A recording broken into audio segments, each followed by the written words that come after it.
Hello and welcome to the Ralph Retort Rundown for what is today, the 14th? Very early on the morning of the 14th, or about to be. So, when you hear this, it will be July the 14th, I can assure you that. I'm joined by the senior political analyst for the RalphRetort.com, Seattle for Truth. How are you doing, sir? Nice to be back with you once again. Yes, it is very nice. Nora is sleeping away in Britain. Good, sweet dreams, honey. And we're here to talk about a crazy walrus. Crazy. Yeah, dude, she's really crazy. Matter of fact, the biggest story on the site yesterday was about this bitch. Well, it didn't really blow up till the day. I posted it pretty late last night, but yeah, it's been getting some attention today. And it's also looks like it's a pretty popular thread on Poll. Somebody posted it there too, so that was cool. I actually read that thread and it was pretty comical, I gotta say. The thing I was gonna do is, what's her name? It's Ashleigh something. Ashleigh Shackelford. And let me scroll down to the comments. I'll show you.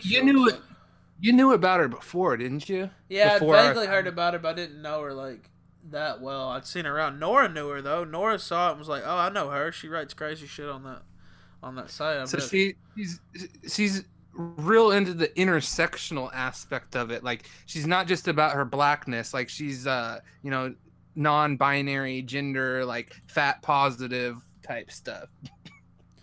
Yeah, man. When you look like that, I could understand maybe. It's yeah, she's got a front butt. Yeah, a gunt. That's what it was called on my Twitter. Somebody zoomed in on her gunt camel toe. That was a little disturbing. Oh, that's harsh. That's misogynistic. That was. We'll see how long this show stays up on YouTube, but for now, we're just calling out the misogyny. We're not. Yeah, I hate that. We really shouldn't do that. I always advise against that. We are Please No Bully here officially on the RalphRetort.com. So, yeah.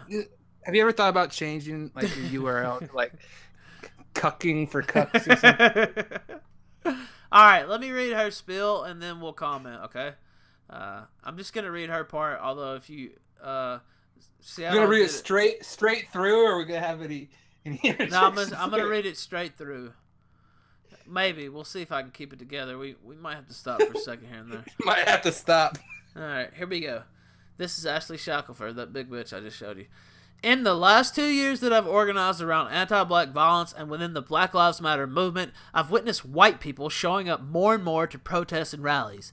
At first, when we were protesting for Mike Brown for months in 2014, personally, I was a lot more open to welcoming white allies who wanted to come out and help us fight. My personal political naivete and the need for more bodies trumped questioning their motives in the heat of the moment or of something so important. But after a while, I started realizing that trying to work with white people in direct actions became extremely triggering and tasking. Then there's the white folks that show up ready to antagonize us and insert their opinion about how black people are navigating their pain and oppression. From, we all just need to love each other, and this is a class issue, and no more violence, insert MLK quote. To many black folks at these rallies, though, we are openly and publicly grieving.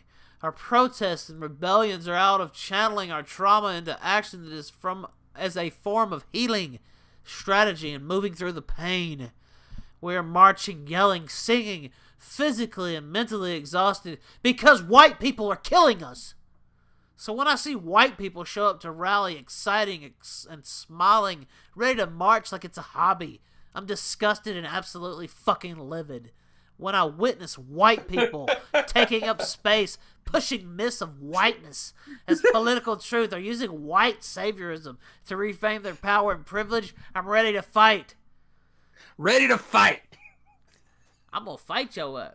The fact that white people show up to these rallies as if it's a fucking barbecue. This big bitch knows a lot about barbecues. Cause you know y'all don't have cookouts. Yeah, we don't have cookouts, you big bitch. Chanting Assada's Shakur is who she's talking about, by the way. Chanting Assada's words, saying we have nothing to lose but our chains. I'm actually re-traumatized by how comfortable white people are in not doing anything to change their violence. These marches are funerals for us. Black people are being murdered, violated, and oppressed every day. We are literally in mourning every minute of our lives. White people are 400 years too fucking late for a round of applause for a damn tweet with a hashtag or for showing up to a damn rally. So many white folks use politicization around Black Lives Matter to perform wokeness because they are still praised in doing so. There's a special snowflake card issued to every white person who goes above existing in silence. But the reality is that even when white people speak up, those words are often plagiarized from us. They're almost always given without citation or credit to whichever black person they heard/read it from, and they're almost always in a position to do more than just talk. Here are the things that matter the most at this point in time for white people who want to show up to a Black Lives Matter protest. Alright, now before we read these four, what are your thoughts so far on this dissertation? Well, are you reading the version that was posted on your site or the full version? I'm reading the version that's posted on my site. If we read the full version, it would take a good amount of time. Because we got to clarify, I did cut out some of the bullshit. This is the shortened version of it. And in the longer version, she actually does have some pertinent points where she talks about how the rallies get invaded by the black bloc anarchists who just like don't give a fuck, and they want to incite the police, and they say that actually makes the situation more dangerous for the blacks that are protesting there. And I actually agree with them on that. I mean, so she does have some points, and she hates the virtue signalers, which I'm sure I would hate too, but then she just goes off the deep end. Dude, she's really about. You haven't heard shit yet, listeners. This gets way out there, I'm afraid. I showed this to an old friend of mine earlier, and they said, "Wow, this is the most racially offensive thing I've ever read in my life. Like this is just pure hatred." Like, I mean, it is. She really hates white people. I mean, there's no other way to read it. I don't know what else to say. All right, let's finish. Let's try to finish this up because it gets wackier. This is Looney Tunes territory here, people. Okay, this is number one. Let me get it scrolled. Okay, ask yourself why you need to go to a Black Lives Matter protest. Unless black organizers have specified that you need to come to a rally for buffers against the police as a legal observer or to collect other white people, why are you going to a protest when you're the oppressor? If you really believe that Black Lives Matter, ask yourself if you're willing to die for us and die to dismantle this system. Are you willing to learn everything possible about anti-blackness and its many forms so that you can dismantle it? Are you willing to give up everything you have to make sure black people can survive and thrive and be safe? That's why I go on poll. I'm trying to learn everything I can about anti-blackness. If you cannot answer yes to all these questions, you don't need to be at a protest. There are more ways to actually use your privilege and more ways to challenge the anti-black violence embedded within you without being at a protest that you serve no purpose for. I'm giving my black voice here in case you couldn't tell. Your presence only triggers the black people that are frightened by you, and you and you actually don't change anything by being at a protest if there is no work to match your visibility. So yeah, basically, if you're not willing to die for your protest, I mean, most people don't want to die for a protest. I hate to break it on anybody's side, like. Most black people don't want to die for this cause. Well, most people, wait, I'm going to go out to a protest willing to die. I mean, some people will. Me personally, I'm going to duck out the bag if I see. Well, there's some causes I'm willing to die. Well, I mean, if the homeland had been invaded, yeah, I mean, fuck it at that point, but that's... Yeah, but expecting that people have to be willing to die for you and obey every order from you or else they shouldn't even be involved... or try and show interest, that's absurd. Yeah, it's insane. Now this is number 2, reparations. Nothing you have is yours. Go ahead. What? Oh, I was just gonna say, here's where it gets crazy. Yeah, now it really gets crazy. Nothing you have is yours. Let me be clear, nothing you have is yours. Also, let me be see-through. Reparations are not donations because we are not your charity, tax write-off, or good deed for the day. You are living off of stolen resources, stolen land, exploited labor, appropriated culture, and the murder of our people. Nothing you have is yours. Reparations for us are not only necessary because we are economically harmed, exploited, and stolen from, while the violence against us is never acknowledged, but because in order for us to create and move work for black liberation, it requires resources and money. We live in a white supremacist capitalist world, so ain't no spinning webs of laws around money isn't the answer. It is because money and exploitation and power are interconnected concepts of violence. Y'all spent hundreds of years selling, mutilating, raping, and beating our bodies and our labor, but you think money doesn't matter to our freedom and liberation? Cute. Write me a check for this shade because it comes with 400 years of trauma. We need housing, transportation, food, clothes, free space for meetings, and workspace. We need laptops, cell phones, encrypted systems for communication, solar power, and land. Stop playing. Y'all really thought that pulling up to the protest in your Honda was going to be enough? Nah, you had to give us everything we need and more, because even if it means you go without, it doesn't matter because that's how we've been living for 400 plus years. Reparations will never be negotiable, so if you're not willing to talk money, you are not here for Black Lives Matter as a movement or for us as individuals. Number 3. Intentional acts of disruption and shifting of structural power. What would happen if white allies teamed up to shut down and boycott white businesses instead of black folks having to do it?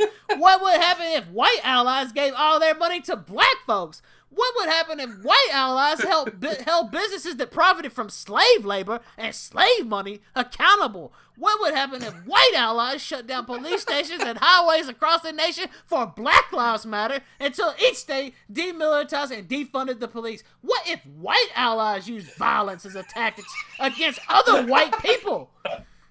Shifting structural power is key. Reparations fall in line with that as well. I don't want to see white people holding up a damn sign. I want to see white people doing work that will get them killed, because that's how much they want to dismantle anti-blackness. Are you willing to die for us? Because black folks have a death count of 7 million and up. Are you willing to kill for us? Because we get called violent for protesting peacefully. At this point, ain't no white allyship. You either an accomplice, and even then I don't trust you, or you ain't shit. Number 4, see number 1. If you do decide to go to a protest, be ready to write checks and give up your car keys. Be ready to connect with other white people and start planning a highway shutdown so that you can involve yourself with the high risk that would harm us more when we do it. Like I said, if you not about this shit, don't go. Whiteness operates in a way that means that using your privilege for good often requires black folks to still be in a position to be saved or in need. We don't need white saviorism. We don't need white people to speak for us. We don't even really need white people to show up to the rallies. We need our reparations. We need intentional disruption that involves high risk, and we need y'all to stop playing. All right. That is well. One thing that I've noticed is one of the things that she was talking about, how we need white protesters to go out on their own in shut down highways. That actually happened today. A group of all white allies went and shut down a highway. Okay, so that's what's so funny about this. In their inclusive movement, they're segregating their freaking movement. They don't even want white people protesting with them. They want white people doing the work, but not like actually with them. They want it segregated even within their own movement. That's how racist they are. It's just staggering to write a column like that and expect to get anywhere with your movement. I mean, it's like they saw the civil rights movement and just said, "Fuck this. We're just gonna spit in everybody's face." Not that the civil rights MLK leaders, was the cuck. Yeah, I mean, not that. Yeah, no, I'm sitting there thinking, what? He was a cuck. He got arrested. He's a cuck. He got arrested all his times. He did time in jail. Like he got in all kinds of. He's a cuck. He should have gone hard in the paint. He should have gone hard on these fools. Stop playing. That's what he should have just. That should have been his. Stop playing. Well, what did I write? Where's my car keys? What was the opening to this article? I said like, Poe's law does not play. Homie don't. Oh man, I'm old enough to actually know that. I said, Pomey don't play that. Homie the clown from In Living Color. I used to watch that when I was a kid. That tells you how degenerate I am. Because really, a kid shouldn't have been watching In Living Color. But that was when it was okay to be politically incorrect. Yeah. Remember they had Handyman, the retarded superhero. Like, dude, that show was awesome. If that shit was on today, They'd be off the air so quick. Oh shit! And it's funny because it's black people having their own show, like their own version of Saturday Night Live, and the SJWs would still shut it down. Oh, they'd shut it down so quick.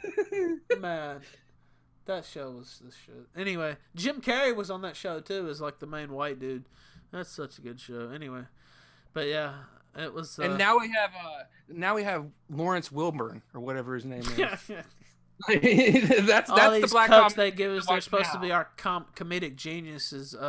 Lena Dunham and Tina Fey. Even though Tina Fey is alright sometimes, but you gotta admit, in Living Color was one of the best shows like in the 90s, possibly ever. Man, I downloaded every single show a couple years ago. It's still funny as fuck. Dude, it's good. Not only that, J-Lo's on there as a backup dancer too. And they gave white boy Jim Carrey a chance. I know, he killed it, dude. There's some classic skits on there. I swear, if you guys never seen In Living Color, you should check it out. Go check some of those episodes out because that's timeless. Yeah, it's always good. So what's your verdict? Do you think this bitch is gonna get the car keys that she wants and the reparations?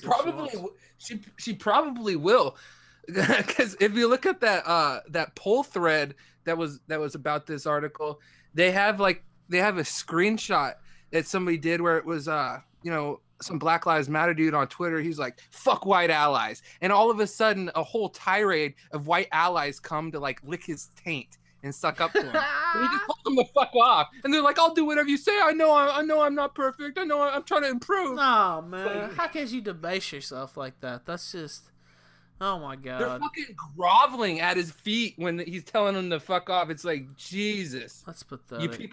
At some point they get what they deserve. Like, if these people are that fucking stupid that they're just gonna worship somebody and give up their fucking life savings and totally obey them, I mean, that's what cults do, and at some point people deserve what they get.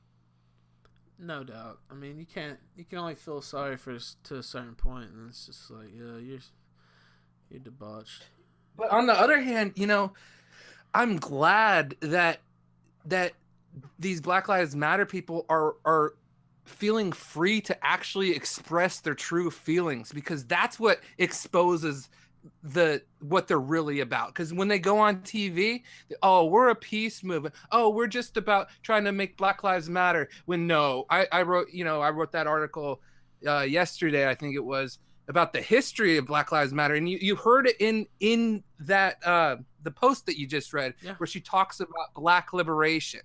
And I've kind of realized that Black Lives Matter, they only came up with that phrase to use the letters BLM, which is the Black Liberation Movement. And then if you look on the Black Lives Matter website, it specifically says that they're trying to rebuild the Black Liberation Movement. And then when you look at the history of the Black Liberation Movement, you realize that they're all violent terrorists that rob banks and fucking get AKs and kill people and try, So that's nothing respectable. That was the original Black Panthers Party, and it went through all of that. The Huey P. Newton, how they had I don't know. Yeah, I mean, some of these people are celebrated by a lot in the Black community, but they were problematic characters, to say the least. Well, violent criminals. Look at Asada. What's her name? Asada Shakur. Yes. Yeah, she's on the FBI's most wanted list for killing cops, and she's a terrorist. I think she's in Cuba now. Yeah. She was an integral figure in the Black Liberation Movement, and she, that's just how it was. She was in the BLA, which is the Black Liberation Army, and before that, Black Panthers, which broke up because of infighting and stuff. Which is all in the article that I wrote. What was the name of that, in case people want to look that up, by the way? Let me see if I can grab it. There's Asada Shakur on the screen. It was some... I'll pull it up. Sorry. Let's see. You talking about the one about the domestic terrorist Clinton's pardoned, or the history of the BLM? Yeah. Okay. Yeah. History of Black Lives Matter. Rebirth of the Other BLM Black Liberation Movement. Matter of fact, I don't think that article got enough attention because that was a really good article. Well, it was, but it's not. Well, you know how the site goes. It wasn't like news. It was just a think piece, just a column. So that type of stuff usually doesn't take off. I mean, well, it just depends. Yeah, sometimes it does. It's still key to put that kind of stuff up, and I do stuff like that too. Sometimes that's what's funny about writing is sometimes I'll do a long ass post. I'm sitting there thinking about it, putting a lot of thought into it, crafting my rhetoric and stuff, what I want to say, and it gets not that many hits. It does all right, and then I'll just throw out a 200-word post on some bullshit that I saw on Twitter, and it's like 5,000 hits, and I'm sitting there thinking, what the fuck? That ain't even. But sometimes you write that story and you're like, oh, I know this is gonna get some attention. Sometimes I forget what story I was talking to you about a couple weeks ago, but I think it was one of the Zoe stories. Something had happened with her, and I was like, this is the money maker. I'm sitting there licking my chops. I'm just like, I just do a little hit on that. People love seeing her get wrecked. So it's just not even certain people love seeing get wrecked. Like Brianna Wu is writing for the Globe, and I haven't written about it yet today. But oh really? Yeah, the Boston Globe's got her writing as a fucking opinion piece writer now. What the fuck? I'm sure that's gonna be fruitful. Yeah, it's gonna be fruitful for us. So. Yeah, I can't. I don't even know. It's a joke, honestly. That's how. Well, the media has become a joke. They've become the propaganda arm of the DNC, and it's so apparent that it's just incredible. Like, look, how they did this. It's basically unprecedented damage control for a violent political movement. The media has never gotten behind a violent political movement like this, and they're absolutely just outrageous with the levels of damage control right now. And it's from Obama, it's from the whole entire White House, Lynch and everything, all the way through the whole entire media, just all these pieces saying, no, don't, they're not, Black Lives Matter isn't racist. You're racist if you think that, like, they're just trying to convince and then they use these tactics like saying only Republicans are furious about Black Lives Matter, trying to frame it because in reality they know that liberals have a problem with Black Lives Matter too. It's only really the progressives that are like super into that militant stuff. So they're trying to get the liberals to fall in line by saying only Republicans disagree with this. Yeah, I agree with you. By the way, I just noticed I updated the theme last night, and it shows when you update an article too. So if you see the top right there, it says published by Seattle for Truth, published July 13th, updated July 13th. So it's kind of cool. Actually. Man, that's not cool. Now people are gonna be like, "Why did you update it? And you didn't mention why?" Because guess what? it ain't fucking New York Times where you have an editorial staff, bro. That's why. Why didn't you tell us? Yeah, some of these guys don't really understand that every article gets updated like that on my site. It's almost every single thing. I might want to say a little bit different, add some more info in.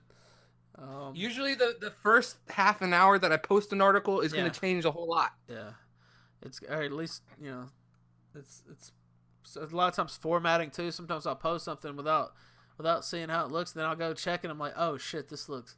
Yeah, well, that's HTML got copied over, and I don't know. It's a long story. Yeah. All right, but okay, we got one more topic before we go. Let me pull it up over here. You can see this charmer here. A transgender woman arrested for voyeurism at Amon Target. Let me also pull it up over here on my other screen. So I can what state was that in? Idaho. Idaho. Idaho. Yeah. An Idaho, fuck me up. An Idaho Falls man who police say identifies. I like how they say an Idaho Falls man who police say. That was so fucking what the fuck? They're just like, bam, fuck off. We'll say what we want about this creep. That's what they said, isn't it? Damn, based ass fucking news organization. East Idaho News said, fuck the bullshit. Who police say identifies as a transgender. Anyway, oh my god, it's just dripping with contempt. Was arrested Tuesday afternoon after deputies say he took photos of a woman in a fitting room in Target. Sean Patrick Smith, 46, who also goes by Shauna Patricia Smith, was booked into the Boonville? No, Bonneville. Yes, that's right. Bonneville County Jail on one felony count of voyeurism. Bonneville County Sergeant Brian Lovell says deputies were called to a disturbance at Target on 25th East just after 5 p.m. Monday. A woman told them a man dressed in woman's clothing had entered a fitting room in the woman's clothing section of the store. Deputies say the suspect was seen taking photos of a woman in a stall next to him while she was changing. The woman was begging for help as she chased the man out the door, a witness said inside the store, who asked not to be named and told East Idaho News. She kept saying she wanted those pictures deleted. The suspect, later identified as Smith, left the store, and Lovell says detectives located him Tuesday afternoon. Smith was booked in the Bonneville County Jail as a male, according to Lovell. Lovell says detectives are investigating to see if there are other victims. Smith is expected in court on Wednesday. You called it. No, I'm shocked, dude. Nobody could have seen this coming. You called it. Not only that, it was at a Target. Yeah. Well, I mean, you could see it's going to happen when they first enacted this same law in my state, for public parks and whatnot. Somebody went into a city swimming pool and went in there when little girls were changing. But remember, this was Target. They made a big deal about being they made the big deal about it, and that's what we said was going to happen, and it fucking happened. It happened in record time. But we're bigots. We're fucking bigots. No, we know the real world. We're not fucking delusional. Look at this guy. How did it? We're not the type of people that think that no weapons allowed is going to keep guns at home or away. Look at this dude. Look at him. He looks like an NFL linebacker. What the fuck? Well, he's kind of cute. No. He's almost passing. What are you talking about? Oh shit. This is disturbing. Well, I just wanted to throw that out there that Seattle wrote a couple columns on this and pretty much called it. But it wasn't like I was the only one. Dude, well, everyone was you didn't have to be that. Nostradamus to call this shit. Don't get me wrong, but still.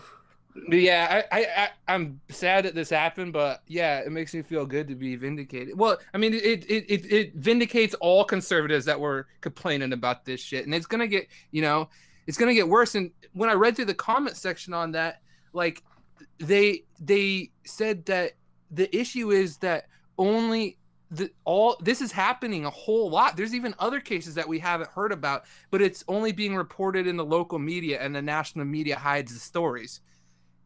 And so the TERF feminists, the fourth wave feminists the TERF stands for like trans exclusionary radical feminists. They're tracking all of these cases because they hate that shit. They're on our side. Like, yeah, I might talk about one more story. I wasn't going to do this, but might as well, I guess. Let me see if I can find. What, the Purdue thing? Yeah, the Purdue story. Purdue University this afternoon has issued a statement in the case of a student allegedly threatened with expulsion and definitely the recipient of death threats for criticizing Black Lives Matter on Facebook. Joshua Nash, a biology major who is gay and refers to himself as a dangerous F word in his Twitter bio, a reference to conservative commentator Milo Yiannopoulos, was summoned to a mandatory administrative meeting after a student reported a posting of his made on Facebook. According to Nash, the Facebook posting was to the effect that Black Lives Matter is trash because they do not really care about black lives. They simply care about making money and disrupting events. Nash says he was then called to the university administration for clarification about this hearing. He was told he could face consequences for his posting up to and including expulsion. Today, after widespread media attention to the issue, including from Heat Street and the Drudge Report, the university is reaffirming its commitment to free speech and saying that the school merely wants to engage in dialogue with the student and offer him support. The statement issued to Heat Street, similar to the one issued to the College Fix, reads as follows, I ain't going to read the whole thing. When, as here, an administrative meeting is called with a student on our Purdue Northwest campuses, the purpose is to explore possible ways to support or establish a dialogue with that student, not to discipline him or her. Yeah, but it sounds like a win that this kid isn't getting expelled now, but they're still saying, "Oh, we're not going to punish you. We just want to send you to mandatory reeducation with our fucking counselors." You know what I mean? It's like, yeah, you're free speech. We're just gonna make you go to this mandatory course to try and brainwash you afterwards. But it's not any kind of punishment or anything. We love free speech. Other than that, yeah, come in here and talk to us. Don't. Why are you stepping out of line? It's some mafia type shit. We'd hate to have to expel you. Intimidate. We'd hate to have to expel you, but you might want to tone it down. Because all he said is he doesn't agree with, and the thing is, the kid is gay. The kid is gay, and the reason why he was so mad is because Black Lives Matter had just invaded the candlelight vigil in Orlando, and then a few days later, they shut down the gay pride parade in Toronto. That's what triggered him. Like, that's why he was like, Black Lives Matter is trash. He's like, because they were shitting on the memorial and the basically, you know, the services that was supposed to remember the people the victims of that horrible shooting. And Black Lives Matter doesn't give a shit. They don't care at all. They really don't. When they went to that candlelight vigil, and when they say that she's like, I was scared because I was scared to come up and talk because there's so many white people, and they all laughed. She's like, I wasn't joking. Yeah, I could make some comments there, but we'll just leave it there. I just want to throw that in. Yeah. You'd hate to have to get expelled there, sir. You might want to tone it down. That's just. The sad thing is, you know, Purdue is that's a good school. You know, that's an elite school, and it's like it's to the point where you can't even disagree with radical. With radical ideology anymore, or else they're gonna come after you. If they don't beat you, if they don't threaten your life, the administration's gonna come after you. I mean, we're living in a day and age where conservatives are totally persecuted in all of our institutions, and you know that's something I just kind of realized. I think this might be an end game of you know, Obama's war on cops. Is now they're trying to make it so that anyone who agrees with any conservative ideologies won't be allowed to serve in the police force. They're trying to create a totally progressive police force that then could selectively enforce the laws like we saw in San Jose and in Sacramento, where they turn a blind eye to Antifa domestic terrorists and Black Lives Matter domestic terrorists, but they crack down, you know, against any conservative group or anything else. So that's what Obama is trying to create. He's trying to turn the police force into a Maoist cultural revolutionary army.